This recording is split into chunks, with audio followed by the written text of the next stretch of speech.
आप सभी लोगों का स्वागत है फिर से एक बार क्रिक जोन में। आशा करता हूँ सभी लोग सही सलामत होंगे। तो चलिए शुरू करते हैं आज का वीडियो, जहाँ पे सीपीएल 2025 का ये जो मुकाबला था, कहीं ना कहीं बेहतरीन मुकाबला ट्रिनिडाद यूनाइटेड्स और बारबाडोस रॉयल्स के बीच ये 16वां मुकाबला। और कहीं ना कहीं ट्रिनिडाद यूनाइटेड्स टॉस जीत के गेंदबाजी करने का फैसला, और जो ट्रिनिडाद यूनाइटेड्स अपने घर पे खेल रही है तो कहीं ना कहीं अपने घर पे धाक जमा रही है। तो कहीं ना कहीं वहाँ पे जो शुरुआत था बारबाडोस रॉयल्स का, कुछ थोड़ा बहुत अच्छा भी था और थोड़ा बहुत धीमा भी था। कहीं ना कहीं अगर आप देखें तो क्विंटन डिकॉक की बात करिए, ब्रेंडन किंग की शॉट्स तो लगा रहे थे।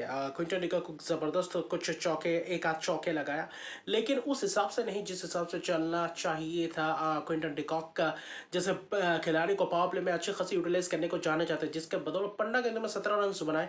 ब्रेंडन किंग ने कुछ उस बीच छक्के भी लगाए थे, चौके भी लगाए थे। अकील हुसैन की ज़बरदस्त टर्न दिख रहा था, तो अच्छा खासा स्पिनर्स को इस पिच से मदद भी मिल रहा था, तो जिसके कारण बारबाडोस रॉयल्स की शुरुआत उतना खास नहीं फिर भी, लेकिन अच्छी खासी तरीके से यूटिलाइज किया बाद में। खासतौर पे क्विंटन डिकॉक को अली खान ने बोल्ड किया, फिर ब्रेंडन किंग ने भी अली खान को के ऊपर कुछ प्रहार किया, कुछ छक्के भी लगाए थे ज़बरदस्त अंदाज में। कदीम अली आए थे, कदीम अली ने भी कुछ ज़बरदस्त शॉट्स लगाए थे, बेहतर शॉट्स चौके छक्कों की बौछार किए थे। पावर प्ले के बाद कहीं ना कहीं बेहतर कुछ ओवर्स आए थे।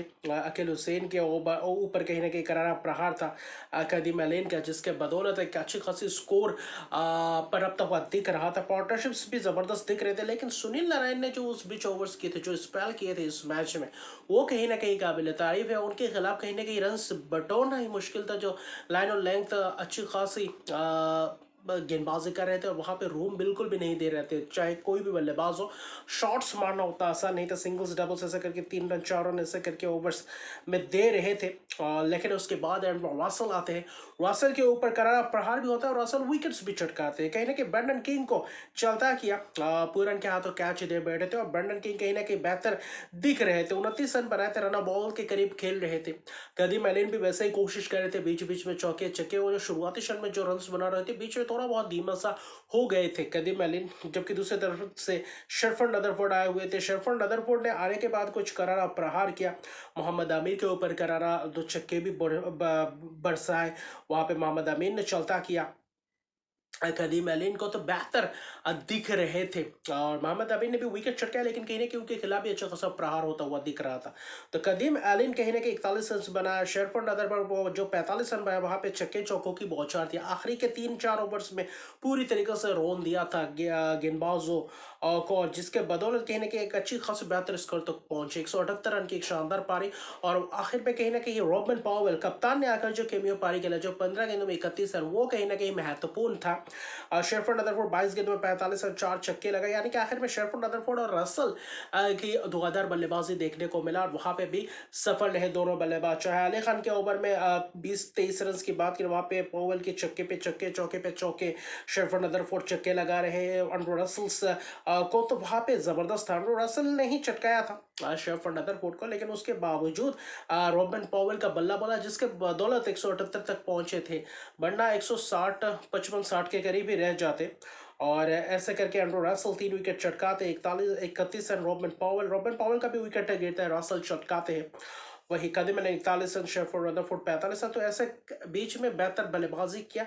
कुछ धीमा भी हुआ था, कुछ कहीं ना कहीं तेजी से रन भी बटोरे थे, जिसमें से 54 रन पार्टनरशिप है कदीम एलिन और कहीं ना कहीं ब्रेंडन किंग के बीच, और एक 10 गेंदों में 31 रन की पार्टनरशिप भी हुआ था पेरिस के साथ। वहाँ पे रदरफोर्ड भी थे, वहाँ पे रॉबिन पॉवेल भी थे, तो कहीं ना कहीं बेहतर उम्मीद जगाए थे बारबाडोस रॉयल्स ने, जिसमें से 2 विकेट आमिर ने भी लिए, लेकिन थोड़ा बहुत महंगे रहे, और रसल भी महंगे रहे, लेकिन कहीं ना कहीं 3 विकेट ज़बरदस्त अंदाज में चटकाया।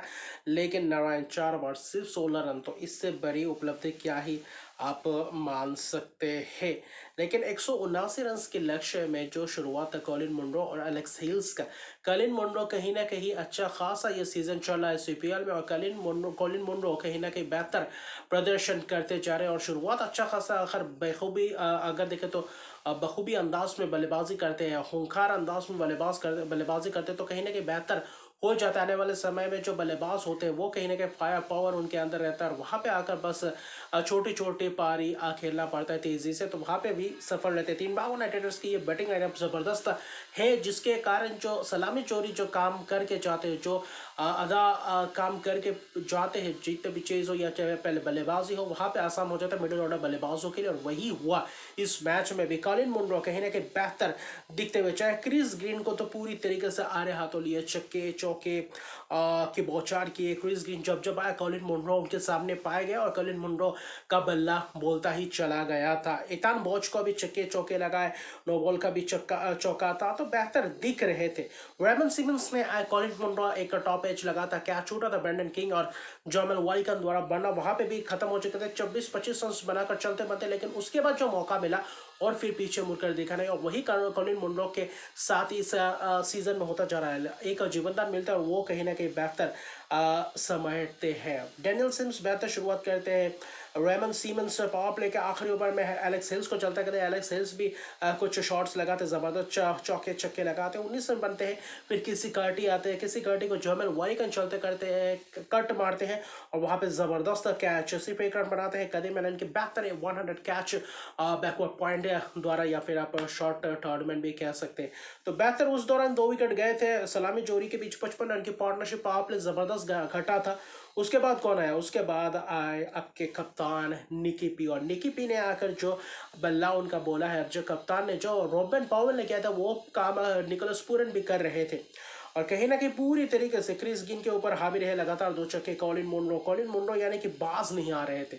उसके बाद रॉबिन पॉवेल कप्तान के ऊपर जो करारा लगातार 3 छक्के लगाए, वहां पे 21 रन का ओवर डेनियल सैम्स के ऊपर करारा प्रहार करते हुए नजर आए। पूरन यानी कि चक्के में डील कर रहे थे। तो 10वें ओवर तक आते आते ऐसा लग ही रहा था कि मैच लगभग खत्म सा कर दिया है। वहां पे उतना रन से चाहिए भी नहीं था और बेहतर दिख रहे थे। उसके बाद कुछ ओवर्स थोड़ा बहुत धीमे गए, 2-3 ओवर्स, लेकिन कहीं ना कहीं वहां पे भी अच्छी खासी वापसी हुई और निकोलस पूरन फिर इथान बॉच, क्रिस ग्रीन के ऊपर करारा प्रहार करते हुए नजर आए। जोमेल वालिकन तो वहां पे जबरदस्त दिखे। पूरन कहीं ना कहीं मुंडो ने भी लगाया, तो पूरन ने भी लगाया। मुंडो कहीं ना कहीं थोड़ा बहुत पहले शुरुआती क्षण में जब निकोलस पूरन आया, मुंडो दूसरे एंड पे कर रहे थे और निकोलस पूरन बल्लेबाजी कर रहे थे धाकर अंदाज पे, और वहां पे कॉलिन मुंडो भी बेहतर दिख रहे थे, सिंगल्स डबल्स भाग रहे थे, ज्यादा से ज्यादा स्ट्राइक पूरन को दे रहे थे। आखिर में रन आउट हो गए 2 रन लेने के दौरान, लेकिन जोमेल वालिकन को जो छक्के चौके आखिर में पोलार्ड आकर लगाए। पोलार्ड ने भी एक कहीं ना कहीं 19 रन की एक पारी खेली, 9 गेंद में मैच जितवा कर ले गए। कप्तान 65 रन 40 गेंद में 6 छक्के लगाए हैं। तो कहीं ना कहीं वहां पे पता चलता है ट्रिनिडाद यूनाइटेड ये की जो बल्लेबाजी क्रम है। फिर कहीं ना कहीं मुनरो 67 रन 44 गेंद में वो भी 4 छक्के लगाते, यानी कि पूरी तरीके से ट्रिनिडाद यूनाइटेड ने डोमिनेट किया इस मैच में। सिर्फ 3 विकेट गए, 17.5 ओवर में ये चेस कर गए और 7 विकेट की एक जबरदस्त जीत है। और ज्यादा गेंदबाजी बेहतर दिखा नहीं, इतान बहुत एक आधा ओवर महंगे गए, लेकिन थोड़ा बहुत तो वापसी किए थे, लेकिन उसके बदौलत देखे तो बाकी कोई कुछ खास गेंदबाजी दिखा नहीं। चाहे अब कप्तान की बात करें, कप्तान ने तो एक ही ओवर डाला है, रॉबिन पॉवेल। उसके अलावा रेमन सीमंस तो कहीं ना कहीं कैचेस आप गंवाते तो मौके वहां पे आपके खो जाते, और वही हुआ। 7 विकेट की एक जबरदस्त जीत। निकोलस पूरन और मुंडो की ये पूरी तरीके से कोशिश थी और ये प्रयास काम आया, और ये जो पारी दिखा कहीं ना कहीं तरोबा में, ब्रांड स्टेडियम में, वहां पे पूरी तरीके से तूफान आया हुआ था। लेकिन कहीं ना कहीं कल यानी कि सुबह 4:30 बजे होगा ट्रिनिडाद नाइट राइडर्स बनाम गयाना अमेजन वॉरियर्स। ये भी कहीं ना कहीं तगड़ा मुकाबला होने वाला है। और कल शाम 8:30 बजे भारतीय समय के अनुसार सैन लुइस किंग्स बनाम एंटीगुआ एंड बारबुडा फैल्कॉन्स, यानी कि दोनों ही मुकाबला तगड़े अंदाज में देखने को मिलेंगे। तो वहां पे भी निगाहें रहेंगे। यूएई के और पाकिस्तान के मैच जो होगा ट्राई सीरीज, उसमें भी निगाहें रहेंगे।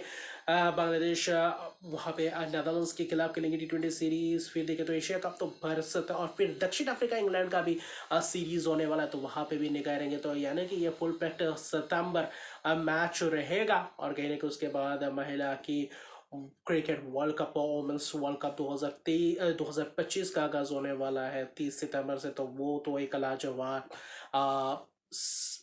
महीना होने वाला है। तो अभी के लिए इतना, कभी तक मेरे चैनल को सब्सक्राइब कीजिए, मेरे चैनल को सब्सक्राइब कीजिए, लाइक कमेंट जरूर कीजिए। तब तक के लिए गुड बाय।